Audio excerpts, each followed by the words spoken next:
কাঠুরে ও জলদেবী। একদিন এক গরিব কাঠুরে পাশের জঙ্গলে গাছ কেটে কাঠ আনতে গেল। কাটতে কাটতে ওর হাত ফসকে গেল আর গাছের পাশেই বইতে থাকা নদীতে গিয়ে কুড়ুলটা যায় পড়ে।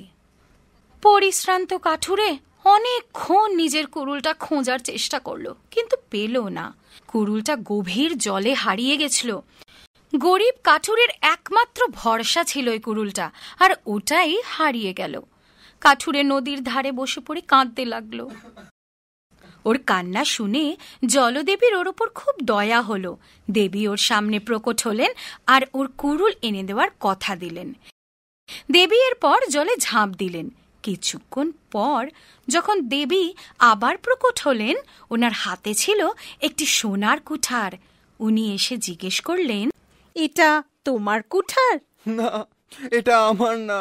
কাঁদতে কাঁদতে ও বলল। দেবী আবার জলে ঝাঁপ দিলেন আর ফিরলেন একটি রূপোর কুড়ুল নিয়ে। জিজ্ঞেস করলেন, এটা নিশ্চয়ই তোমার কুঠার? না, এটাও আমার না। আমার কুড়ুলটি তো সামান্য লোহার ছিল।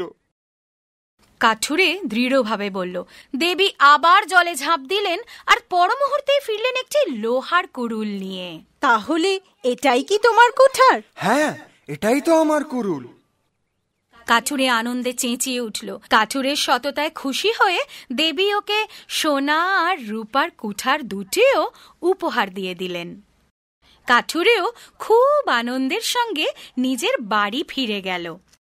সততাই সম্পদ।